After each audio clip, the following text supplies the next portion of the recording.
गणेशाय नमः. सार्थ श्री ज्ञानेश्वरी. संत ज्ञानेश्वर महाराज हे आपल्या अंतरीच्या त्या आत्मस्वरूपी श्री गणेशास विनम्र भावे वंदन करतात. मग ते ज्यांच्या कृपेने आपल्याला भगवद्गीतेतील ज्ञानावर भाष्य करण्याची, प्राकृत भाषेत निरूपण करण्याची बुद्धी प्राप्त होत आहे, त्या श्री सद्गुरु निवृत्तीनाथांना नम्र अभिवादन करतात. त्यानंतर श्रोतृवर्गास नमन करून या अध्यायाचा प्रारंभ करताना ते म्हणतात, मायबाप श्रोतेजन हो. या अध्यायाचा विषय हा प्रकृती पुरुष विवेक योग असा आहे. भगवान श्रीकृष्ण हे अर्जुनास इथे एक विषय स्पष्ट करून सांगतात, तो म्हणजे क्षेत्रज्ञ. मानवी शरीर म्हणजेच त्याचा स्थूल देह हा जड आहे, इंद्रियगत आहे. हे जड तत्व आहे. या जड तत्वाला जी चेतना, चैतन्य मिळते ते या आत्मरूपाकडून, ब्रह्मरूपाकडून. ती चैतन्य शक्तीच हा जड देह खेळवीत असते. मानवाचा जो देह आहे त्यालाच क्षेत्र असे म्हटले असून, तो देह ज्याच्या सत्तेवर चालतो, बोलतो, हलतो, नाना क्रिया करतो ते आत्मतत्व यास क्षेत्रज्ञ असे म्हणतात. या क्षेत्र आणि क्षेत्रज्ञ दोघांचेही पूर्ण ज्ञान असणे म्हणजेच क्षेत्रज्ञ विवेक. भगवान अर्जुनास म्हणतात की माणसाच्या स्थूल देहातला क्षेत्र असे का म्हणतात ते ऐक. क्षेत्र म्हणजे दुसऱ्या शब्दात सांगायचे तर शेत किंवा जमीन. ज्याप्रमाणे शेतात वेगवेगळी धान्य उगवतात त्याप्रमाणेच या मानवी शरीरामध्ये सुद्धा इंद्रियाद्वारे अनेक पुण्य अन पाप कर्मे घडत असतात. हेच या देहरूपी क्षेत्रातले म्हणजेच शेतातले पीक होय. या क्षेत्राबद्दल आपल्याला ते कसे आहे, काय आहे, त्याचे कार्य काय, ते कार्य कसे चालते याबाबतचे ज्ञान होणे, ते करून घेणे म्हणजेच या क्षेत्राचे ज्ञान होणे होय. या क्षेत्राबद्दल म्हणजेच माणसाच्या स्थूल देहाबद्दल वेगवेगळ्या भिन्न मार्गाच्या अभ्यासकांची मते वेगवेगळी आहेत. कोणी याला जड देह म्हणतात तर कोणी देहास क्षेत किंवा त्याच्या मालकाला म्हणजेच आत्म्यास मालक असे मानतात. काहींच्या मते हे एक परतत्व आहे. त्यांच्या क्षयनुगृहात एकोम बहुश्यामम हा संकल्प निद्रा घेत आहे. त्या संकल्पाने पंचमहाभूते अन अवघा ब्रह्म पसारा स्वतःभोवती निर्माण करून घेतला आहे. याबाबत आणखी एक विचार असाही आहे की इथे जे काही घडते केवळ स्वभावता येथे क्षेत्राची निर्मिती अन नाश या गोष्टी स्वभावताच घडतात. हे सर्व सहज घडते म्हणून या मतवादी लोकांचे म्हणणे असे आहे की इथे जो कष्ट करतो त्याला फळ मिळते अन कष्ट न करणाऱ्यांचा नाश होतो. पाचवे मत याच संदर्भात असे सांगते की हे सर्व नियतीचे, काळाचे खेळ आहेत. काळच वस्तूंना जन्म देतो अन तोच नाश करतो. भगवान असेही म्हणतात की याबाबत ज्याचे त्याचे मत हे वेगवेगळे असून त्याबद्दल अजून कोणाचेही एकमत झालेले नाही. आता या संदर्भात मी काय सांगतो तेही अर्जुना तू ऐकून घे. मानवी शरीर हा एकूण 36 तत्वांचा एक संघ किंवा समुदाय आहे. त्यामध्ये पंचमहाभूते, 10 इंद्रिये, 10 विषय, अहंकार, बुद्धी, मन, इच्छा, द्वेष, सुख, दुःख, चेतना, धृती इत्यादींचा समावेश आहे. हेच मानवी देहाचे म्हणजेच या क्षेत्राचे स्वरूप आहे. त्यानंतर भगवान श्रीकृष्ण अर्जुनास सांगतात की क्षेत्र म्हणजे काय हे समजल्यावर आपण आता ज्ञानाचा विचार करूया. ज्ञानप्राप्तीसाठी योगी अपार कष्ट घेतात, तपी कठोर तपे करतात, मुनिजन परिशीलन करतात, भक्त अनन्य भावे सद्गुरूंना शरण जाऊन या ज्ञानाची प्राप्ती करून घेतात. शुद्ध ज्ञान प्राप्त झाले की अर्थातच भ्रामक अज्ञान आपोआप दूर होते. अज्ञान दूर झाले की त्या ज्ञानाच्या दिव्य प्रकाशात आपल्याला आपल्या अंतरंगातील त्या परब्रह्माचे असलेले आत्मतत्वरूप आत्म्याच्या स्वरूपात कळू लागते. ज्ञानाने आपोआपच अहंकार, लोभ, माया, ममता, स्वार्थ इत्यादी दोष दूर होतात.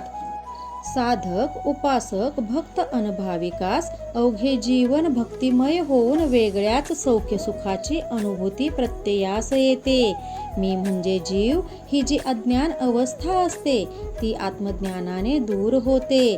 तो परमात्मा अनमी वेगळा, तो शिव अनमी जीव हे वेगळेपण हा द्वैत्य भाव दूर होतो आणि तो मीच आहे म्हणजेच मीच ब्रह्म आहे याचा अनुभव येतो. हेच खरे ज्ञान आणि ते खऱ्या अर्थाने ज्याला मिळते तोच ज्ञानी. यानंतर भगवान अर्जुनास अशा परमज्ञानी पुरुषाची काही प्रमुख लक्षणे सांगतात. अमानित्व, अधंबित्व, अहिंसा, क्षमा, शांती, आर्जव, आचार्य, गुरु उपासना, शुचित्व, शुद्धी, स्थैर्यभाव, वैराग्य, अहंकाररहित, अनासक्त, समचित्त, अनन्य शरणागत, सेवाभावी, लीन अशी या खऱ्या ज्ञानी पुरुषाची एकूण 18 लक्षणे देवांनी अर्जुनाला सांगितलेली आहेत. या संदर्भातच आणखी एक महत्त्वाची गोष्ट भगवान इथे सांगतात. ते म्हणतात की पुरुष आणि प्रकृतीच्या या खेळात पुरुष हा प्रकृतीच्या ठिकाणी असतो, पण कसा तर प्रकृतीरूपी नदीच्या तीरावरील पर्वतासारखा.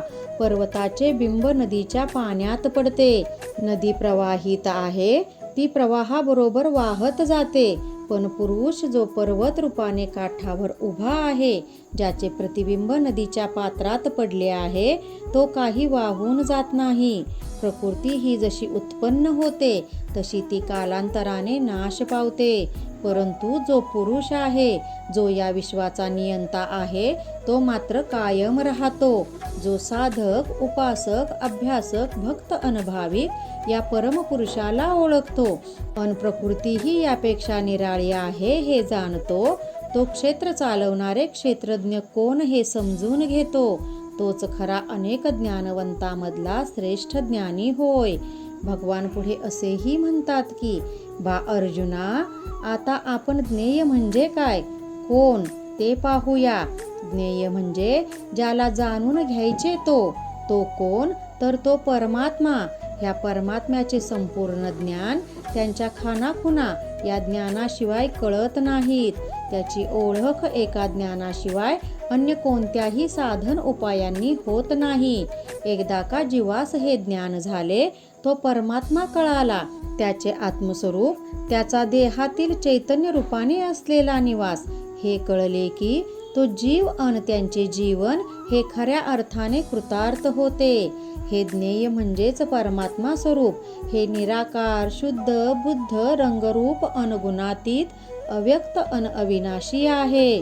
तसेच हे स्वयंप्रकाशी आहे, जो हे ज्ञान, अज्ञान, ज्ञाता, अनज्ञेय या सर्व गोष्टी जाणतो. असा भक्त मलाच येऊन मिळतो, त्याला माझी प्राप्ती होते. हाच भाग थोड्याशा वेगळ्या भाषेत समजावून देताना प्रभू म्हणतात, अर्जुना, मागे तुला मी क्षेत्र किंवा शेत अर्थात माणसाचा स्थूल देह हे जे सांगितले ना, तीच प्रकृती. ती प्रकृती जो चालवितो तोच क्षेत्रज्ञ म्हणजेच पुरुष. याचा प्रकृती अन पुरुष ह्यांचा विचार करणे सांख्याधिक लोक असे मानतात की ही प्रकृती अन पुरुष हे दोघेही अनादी आहेत. प्रकृती ही पुरुषाच्या शक्ती सामर्थ्यावर, त्याच्या सत्तेवर चालते. हा पुरुष जो निर्गुण निराकार आहे, तोच या सकल ब्रह्मांडाच्या निर्मितीचा कारण आहे. तोच प्रकृतीच्या आधाराने अव्यक्त असूनही व्यक्त होतो. मूळचा तो निर्गुण निराकार असूनही तो सगुण साकार होतो. तसेच प्रकृती ही बुद्धी, इंद्रिये आणि मनाद्वारे आपले कार्य करीत असते. या कर्मकर्तृत्व आणि त्याचे भोक्तृत्व या सर्वापासून जो पुरुष म्हणजेच परमात्मा हा पूर्ण वेगळा असतो, तो प्रकृतीचा आधार घेत असला तरी आणि अवघी विश्व निर्मिती करत असला तरी तो या सर्वापासून पूर्ण वेगळा आणि अलिप्त असा आहे. हे खरे ज्ञानी जाणतात. ज्याप्रमाणे लाटा या पाण्याच्याच असतात, त्या निराळ्या दिसतात म्हणून त्यांना निराळे मानता येत नाही, किंवा तसे मानणे हे योग्य नव्हे. तसे नाना आकारातून जरी व्यक्त होत असले तरी ते परब्रह्म शेवटी एकच आहे हे जाणून घ्यायला हवे. प्रभू सांगतात की पार्था, परमात्मा हा आत्मतत्वाच्या रूपाने मानवी देहात असला तरी तो देहापासून अलिप्त असतो.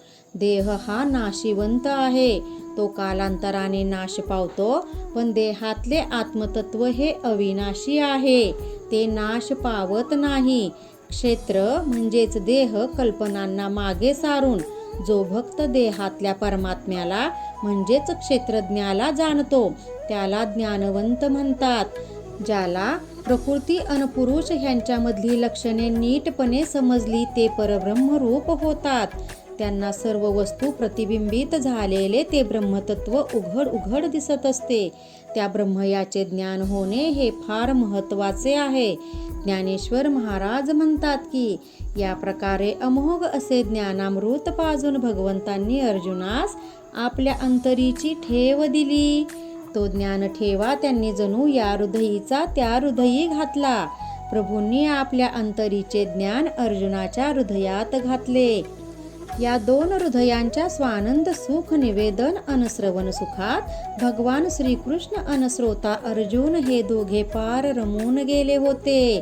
अशा प्रकाराने श्रीकृष्ण भगवंतांनी या अध्यायामध्ये क्षेत्र, क्षेत्रज्ञ, ज्ञेय, ज्ञाता आणि खरे आत्मज्ञान यासारख्या विविध विषयांची सुंदरपणे उकल करून ती अर्जुनास मोठ्या कुशलतेने सांगितली आहे.